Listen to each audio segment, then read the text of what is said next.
guys, I'm Aussie Villain, and today we're going to do a very quick tutorial on how to develop the car to try and move yourself up the grid. Now, this is particularly important on Creator Team because one thing we do know is that the car you start with is pretty much a piece of crap, isn't it? Now, this is Aussie Villain Racing. I've got a whole series on this. It's to limited success so far. But what I wanted to show you is how you develop the car to basically move yourself up the grid. Now, you can see right now, despite my best efforts, we're still the worst cars on the grid, so it doesn't bode well for me knowing what I'm talking about, does it? But I've gone one route of trying to develop the car in trying to develop tire preservation and dirty air tolerance to make it a better race car. Now, I'm not sure if every Creator Team car is sort of starts as a default way or if it sort of randomizes somewhat. But one thing that we always lack top speed. The car never had that. So I thought to try and make us a better race car, we'd do this. Now, I've had people tell me that they've had a lot of success in just developing the cornering. They were sort of going the same way as me in just not worrying about top speed, because ultimately the top speed it's a nice number to have, but you make your time up in the corners more so than sort of down the straights.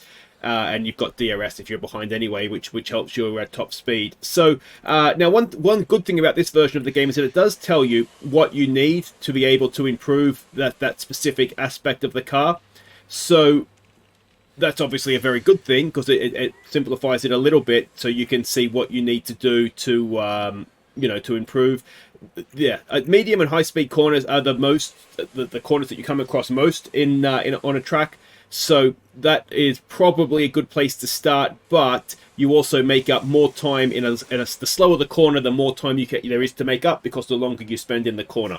So it just sort of depends what aspect you want to go for. You're probably better off looking for maybe medium and low speed corners, so front wing, rear wing, underfloor, rather than the high speed. But like I say, there's more high speed than low speed corners typically on a track as well. Now, the best thing I always think to upgrade is to start with is the underfloor. Now, the underfloor, it pretty much, especially in the sort of modern day cars, if you look here, it's pretty much involved in everything. So that's a good way to sort of move everything forward. So definitely look at doing that. And then front wing, rear wing, side pods, suspension, I mean, everything plays a part, doesn't it? But it sort of depends what avenue you want to go down. Now, one thing I would say too, when you first start, obviously you go here to design, you want to try and take as much weight out of the car as you can. Now, when you start, your car is, every season for some reason, your car is 20 kilos overweight. Now, different parts of the car will have different weight attributed to them. The chassis is typically the heaviest thing. I think with side pods is the other one. Now, if you look here, this is your lifespan, so how long a part will go for. So if you can see up, I can't move the mouse, but you can see over here at 6 to 11 races if we don't touch it, but there's 5 kilos of extra weight. Weight slows you down. It's harder on the tires. It's not a good thing to have. Now, if you go all the way down to take all the weight you can out, it'll go 4 to 8 races.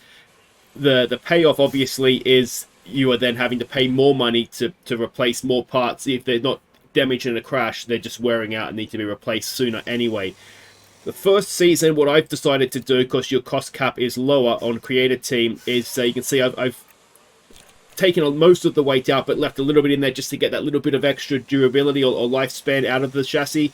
Once I get second season my full cost cap value, then I'll very much be. I'd rather just be replacing things, because the guys crash anyway, don't they, and damage things.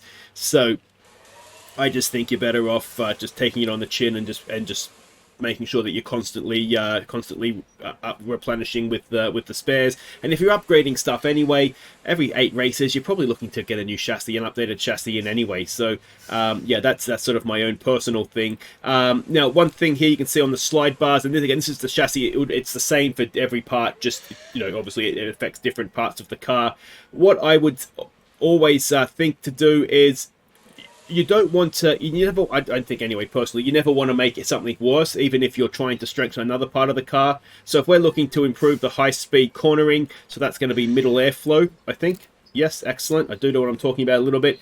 So we can see if we do this, it does lower the top speed down a little bit, but we're talking 0.2 of a kilometer per hour, which isn't a great deal, and it hurts the acceleration a little bit.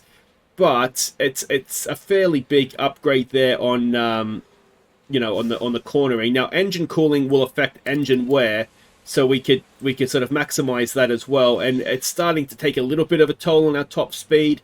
And obviously, every upgrade you do takes half a kilometer an hour out. That's going to be, you know, 2-3 kilometers an hour if you do that for everything, and then it does start to hurt your top speed a little bit more. But yeah, I mean, this is going to save you money on engine wear as well. Engine temperature means engine wear, which means engines don't last as long. So so yeah, there's no, I don't think, right or wrong way to go about it.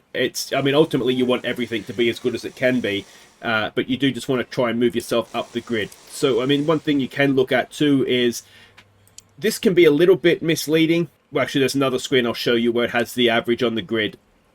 If we're the slowest car, but the fastest car is maybe 2 kilometers an hour faster than us, the difference of what we're slower isn't huge, so it probably doesn't really matter that much. Whereas we could be, you know, 9th on tire preservation, but the team that is first is so much further ahead of us, and everybody behind us might just be right behind us. So the rank on the grid can be a little bit misleading. You want to actually see where you stack up in terms of the actual car performance numbers.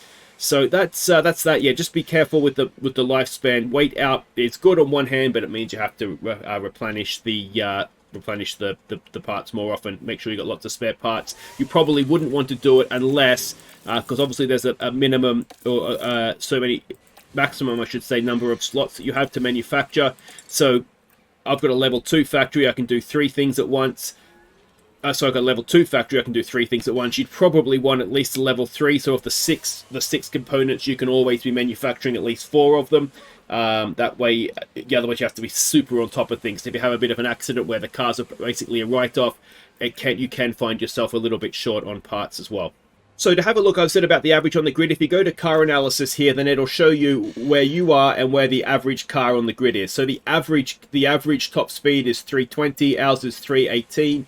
So we're only a K1.5 or so off of what the grid average is. Obviously, you want to be above average where you can, but that's not a mile away. And then you can see here we're a little bit below on everything. DRS effectiveness, we're quite a ways below. We're quite a ways off on low speed. We are quite a ways off on medium speed. We're fairly close on high speed. Dirty air tolerance, we're fairly close. Tire preservation, we're better than the average car. And engine cooling, we're just a little bit below. And the weight, I don't think, well, it doesn't show you, but obviously you want to try and get as close to 0, but you want to also make sure you have that lifespan. So this is, I think, a better idea, and it shows you too where you need to improve things. Like when I first took over, our DRS effectiveness and our dirty air tolerance was, and I think the tire preservation, it was way off. Like we were in the 30-something%. So we are gradually building it up. But I think this is a better idea of where you stand rather than at the rank on the grid, because that it gives you an idea, but that doesn't tell you much other information. So this will give you an idea of what urgently needs to be done in order to catch up to the average on the grid, and then you can, once you're sort of maybe at the average, then you can start and look at what's going to actually move you up the grid in terms of the rank of the car. Now, one other thing, just to quickly update you on, if you go to facilities and the car development things here, now these are expensive. Every time you upgrade, it adds to the monthly upkeep as well. So bear that in mind, because that's going to come out of your cost cap. But what these things will do is they will give you better upgrades. So you can see here, it'll tell you what the percentage increase, or whatever the N stands for. Not sure, neutrons.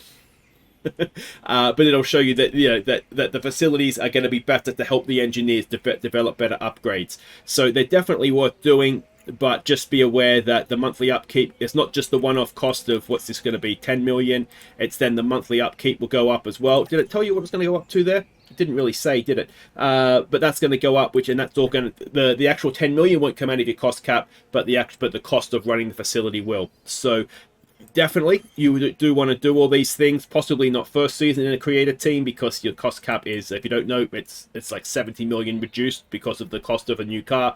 But yeah, these things will definitely make the upgrades that you get better as well. And so maybe you could do one big upgrade. It's going to be worth sort of 2 little ones, if you don't have them upgraded. So that's just something to be aware of as well. If you're thinking your upgrades aren't taking you as far up the grid as you'd like, look at upgrading these things over time, and the upgrades you bring will be better upgrades as well. So hopefully you found that useful. If you have, make sure you get a big thumbs up. Subscribe if you're new. There's a link to the Aussie Villain Racing, and yeah, if you have any ideas for other tutorials I could do, then let me know in the comments. Take care.